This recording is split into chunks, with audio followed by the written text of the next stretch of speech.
Time Warner Cable is pleased to be an underwriting sponsor for Carolina Week. Coming up on the April 20th edition of Carolina Week. Hola, me llamo Melanie Fernandez. I'll give you a Cuban American's perspective about lifting the U.S. embargo of Cuba. I'm Mackenzie Harris. I'll tell you what Walt Disney, Tom Cruise, and Albert Einstein have in common with some UNC students. In sports, the Hurricanes moved into Chapel Hill this weekend, but the Diamond Heels were able to stop the rain. Weathercaster Corey Davis has a sweet weekend forecast. All that and a lasting memory for graduating seniors. Carolina Week starts right now.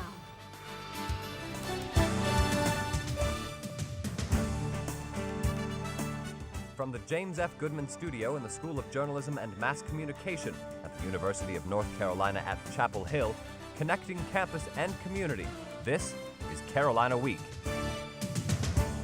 President Obama is making good on his campaign promise to improve relations with other countries. Hello, I'm Bethany Tuggle. And I'm Chris Neal. That includes lifting the embargo of Cuba.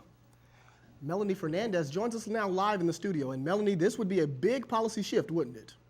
It would, Chris. The embargo limiting traffic and trade between the U.S. and Cuba has been in the law since the Kennedy administration. Many Cuban Americans think it's time for a different approach.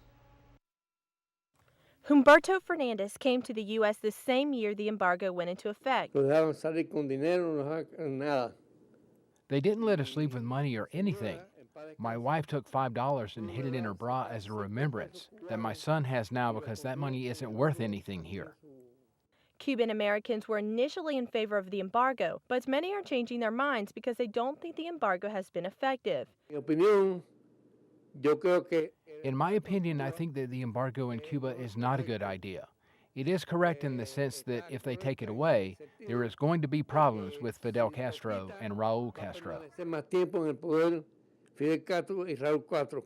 UNC staff member Joe Bass has visited Cuba more than 10 times and would be happy to see the embargo end.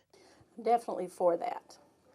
I've seen it tightened up, loosened up, tightened up, loosened up in the 17 years I've been here in the school. I think it's a policy that has not worked. U.S. tourism industry might be the biggest beneficiary of the change. Fidel Castro says he supports foreign investment, and the addition of 30 hotels in the next 5 years would accommodate more U.S. tourists. I really would like to see not just the Cuban Americans be able to travel more frequently to Cuba, but for everyone to be able to from the U.S. In 1962, when dictator Fidel Castro ruled, local Cubans feared his extreme ideals.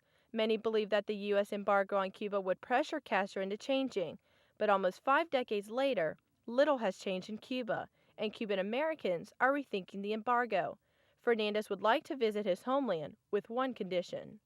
If Fidel Castro is not in Cuba, yes, that is my dream, to go to Cuba before I die. He just might get that chance, Chris, if he can outlive Castro. Okay, Melanie, so where exactly do the embargo talks with Cuba stand right now?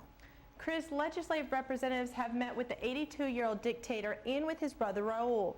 It was Raul's first meeting with U.S. officials since taking over for his brother. Okay, Melanie Fernandez, starting us off tonight in the studio. Thanks, Melanie.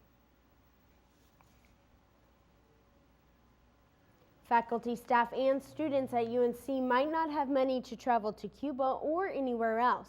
We're all feeling the economic crunch. Courtney Beal is reporting from the Quad. Courtney, are economic woes even worse on neighboring campuses? Bethany, as schools where federal loans are a big part of student funding, the situation is bad.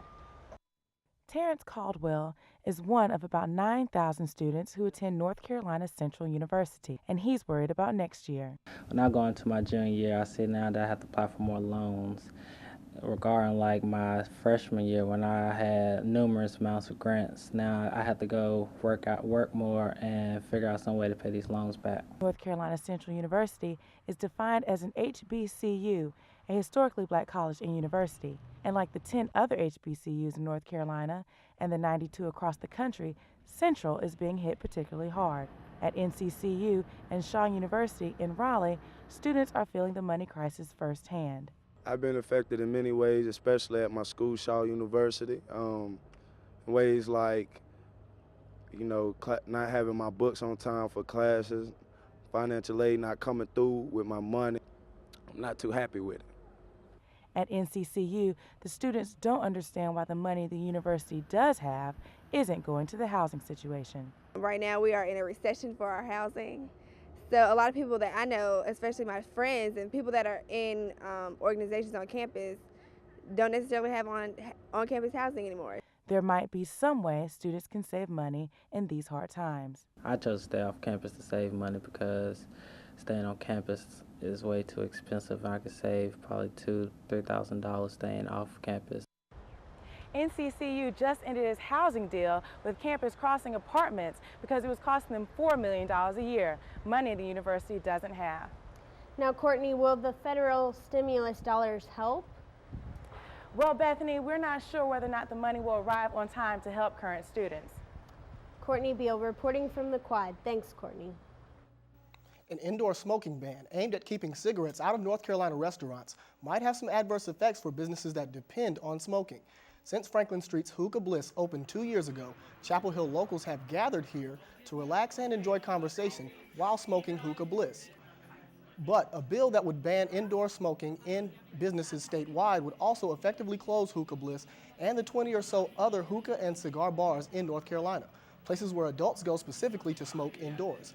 An amendment to the bill would allow hookah bars to remain open if it passes. UNC national champions are using their souls to give back to the community. Bree O'Donnell knew she had too many unused shoes, so she decided to collect gently used sneakers from the community and donate them to people in need in northern Mexico. She's determined to send 2,500 pairs. O'Donnell is excited about the public's contributions. We're so pumped to be helping people that they have not met, but they know that it's going to have an impact. It's just been incredible, the response, and the community is really coming together with it, which is just awesome.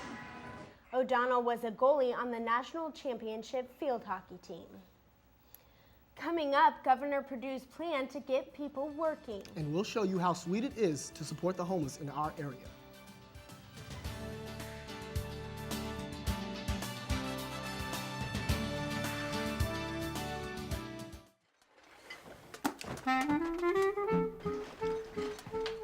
Hear that? How could I not? They can't be serious. This is their third party this week, and I have a test tomorrow. Yeah, and they blocked me in again. Let's party! Anything left in here? I bet they're gonna leave their garbage out again. They do this every time when they have friends over. It's important to be considerate of others who live close to you. You wouldn't want neighbors like these. Make sure to control your garbage, obey Chapel Hill noise ordinances, park only in your driveway or other designated areas, obey all alcohol laws, and remember, we're all living in this community together, so be a good neighbor.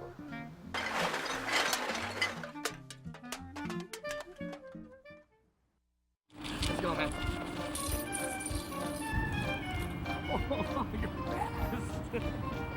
Hello, ladies.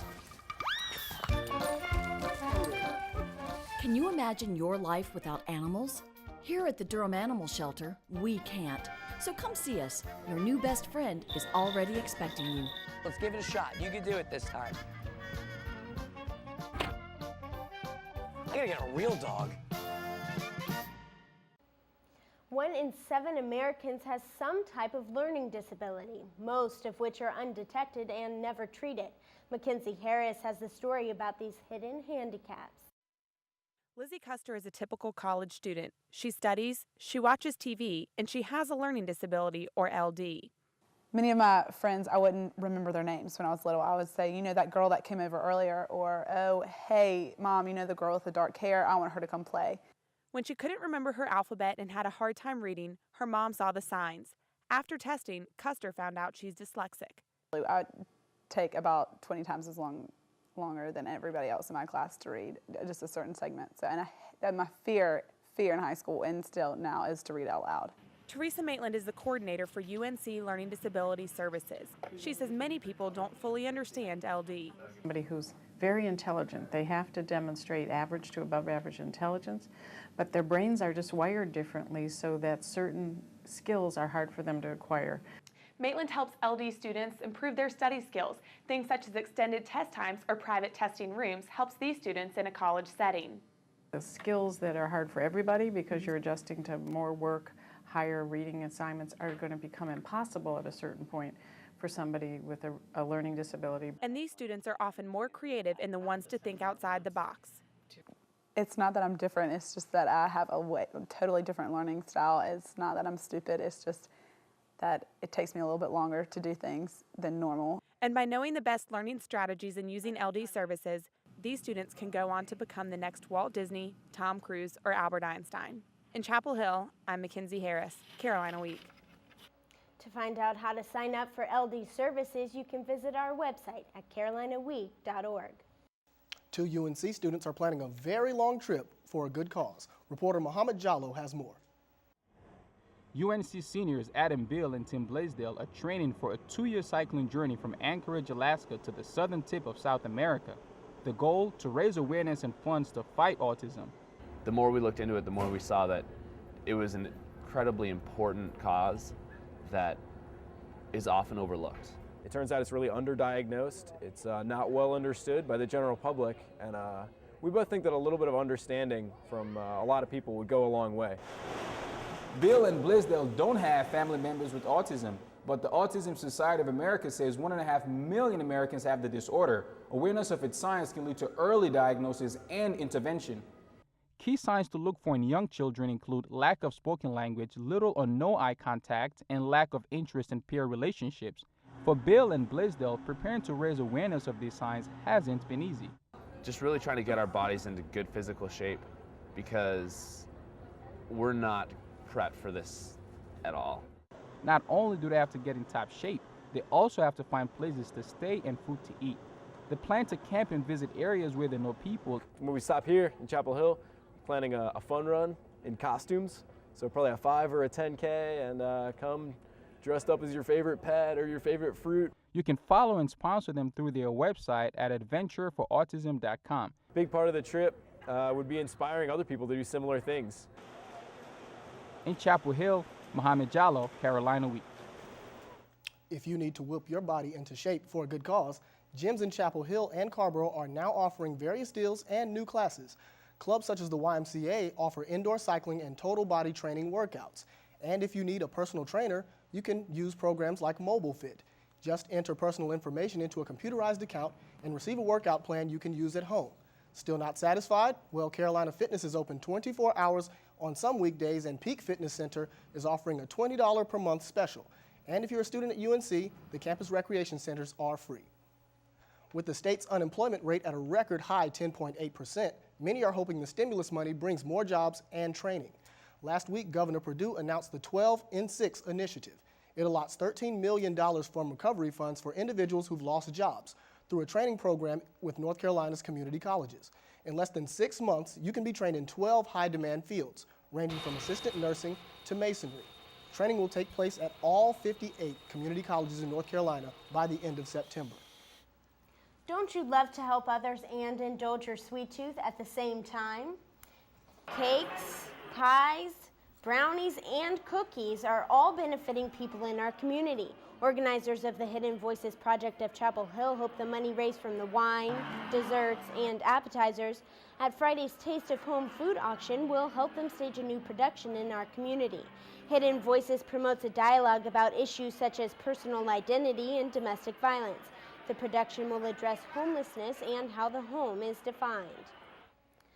Chapel Hill is celebrating National Earth Week, focusing on turning this Carolina blue town green. Saturday, Mayor Kevin Foy called us all to action. And as a community to respect and cherish our earth. Local families came out to Earth Action Day Saturday, which featured games such as Eco Twister, henna tattoos, and local artists. The stage was completely solar powered. Attendees also learned about animals that benefit from our taking care of the earth, manually powered a light bulb, and made cool stuff with recycled grocery bags. And Chris, luckily the weather was gorgeous this weekend. I don't know about you, but I'm totally enjoying this warmer weather. Corey, is that going to be sticking around? Well, you know, you're right. Today was a nice, warm, spring-like day to take in those sights around campus and even check out the flowers that are growing out there. But coming up next, I'll tell you when our weather will be in for a big change and it'll start feeling more like summertime.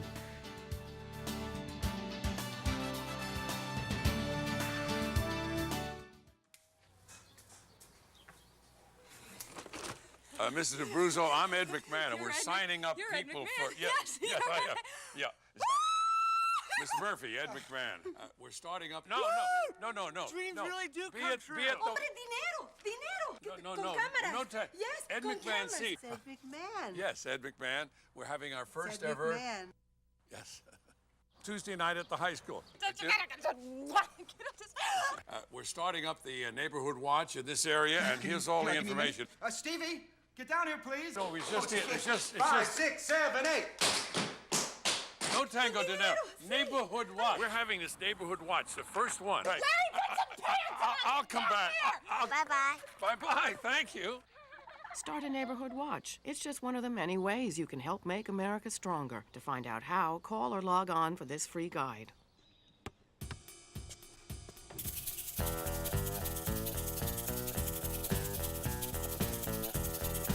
Is bad air quality ruining your day?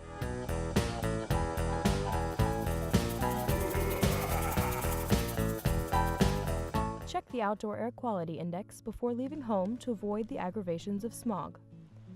For more information about asthma and air quality, check online or call your local health department.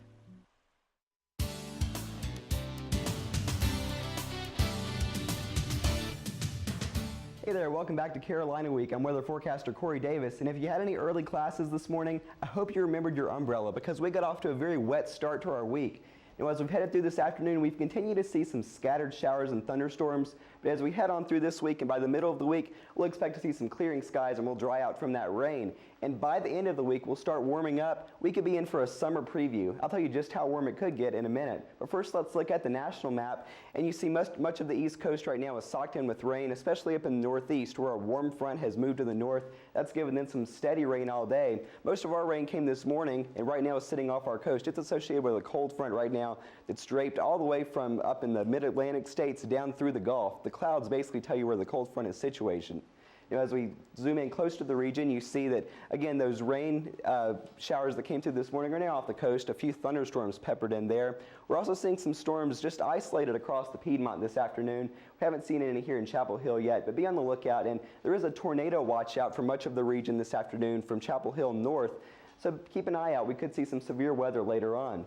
Let's look at the surface map right now. And again, you see that cold front right now situated here across the East Coast. The biggest change you'll notice as this front pushes through tonight is that we'll begin to clear out slightly, but mainly we'll have a cooler day and a drier day tomorrow with less of a chance of rain and storms. Well, let's look at tomorrow's surface map, and again, you see that front will push off the coast, and we'll begin to come under the influence of this high pressure as it sweeps in toward the east, and that'll warm us up by the end of this week.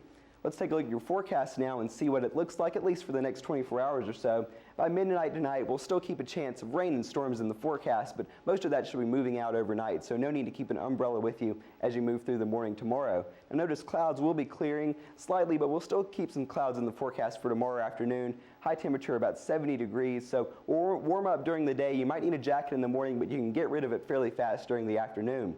There's a big event going on in Raleigh tomorrow night. It's the playoffs.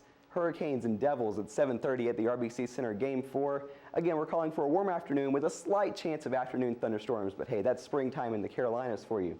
Tailgating forecast 70 degrees as you're headed in the arena, 65 degrees, and as you're leaving, hopefully to celebrate a Hurricanes win, we'll be in the mid-50s, so you might want to keep that jersey on to keep you warm. We'll close with a look at your 4-day forecast now, and again, fairly warm day tomorrow with lows in the mid-50s tomorrow morning, so you might need a jacket. And it'll be fairly cool on Wednesday and Thursday morning as we keep those springtime conditions. And daytime highs only warming up into the 70s. But look at that on Friday, 81 degrees. It's going to be like that to start your weekend too. So great weather. It's definitely a preview of summer. And I know summer break doesn't start for another few weeks, but it's really going to feel like it this weekend. Yeah, we'll try to make it through finals, then we can enjoy the warmer weather. Absolutely. I hope the weather cooperates. Thanks so much, Corey. Officials at the Lineberger Comprehensive Cancer Center are excited about the success of their annual charity fundraiser. As you see here, Center Court at University Mall transformed into a rockin' party on Saturday night during the 6th annual Beach Ball. Guests of all kinds sampled tasty treats and some fruity cocktails while supporting the UNC Hospital's Cancer Center. Some made bids in the silent auction, which featured UNC memorabilia and tickets to next year's Carolina Duke game. And what's a night on the boardwalk without some beach music?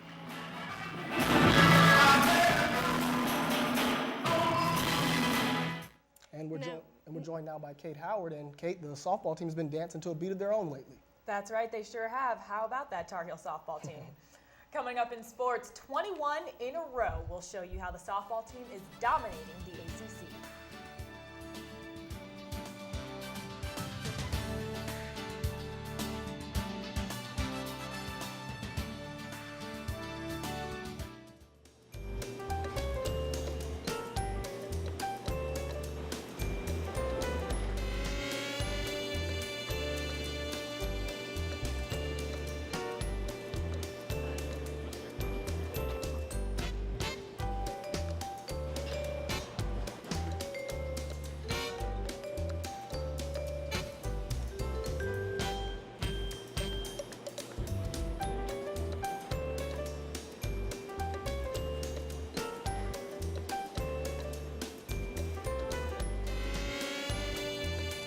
You know, washing your clothes in cold water instead of hot uses 90% less energy. I know.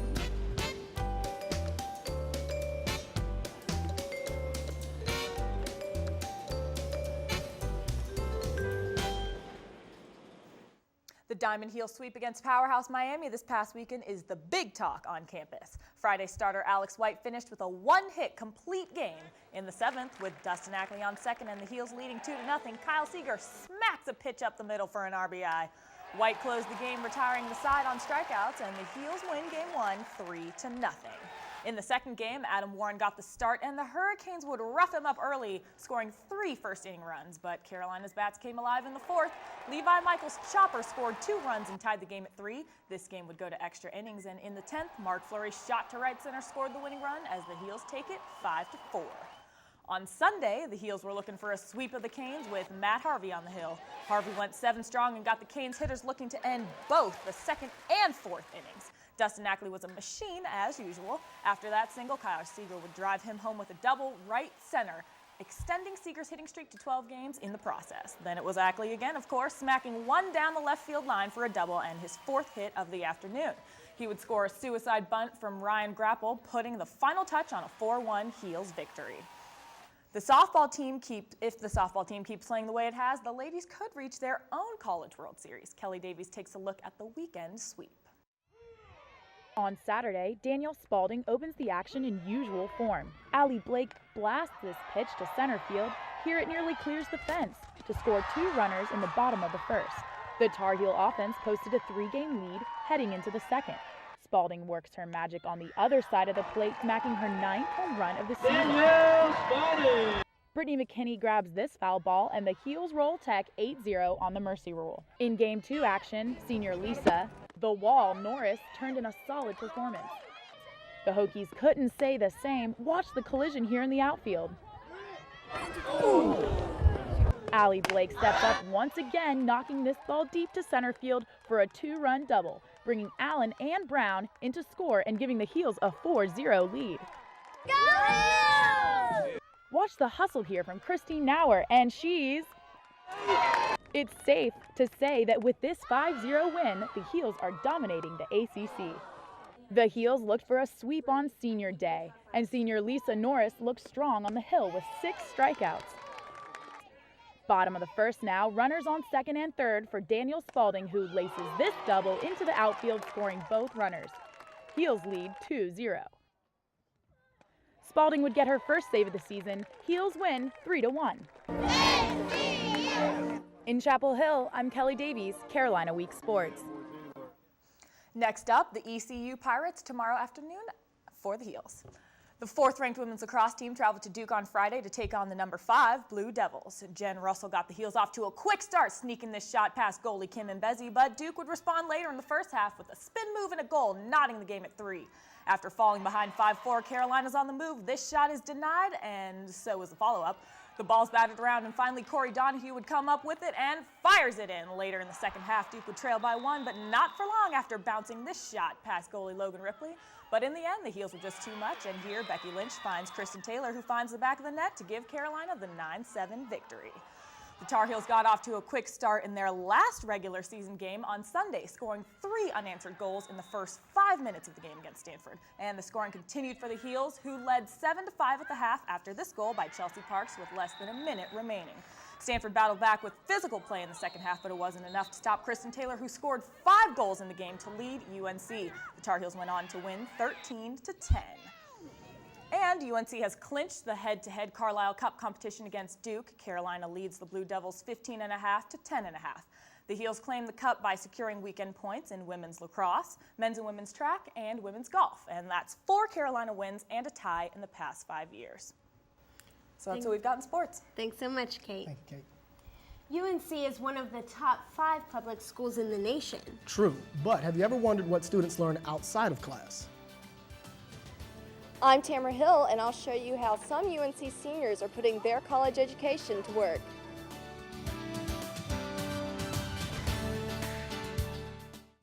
Come on. What do you got there, Yogi? Huh? What have you found? What do you got, little fella? Drop it. Looks like someone's butt. Man, they probably lost it playing with their kids. Hey, leave it. Come on. Come on.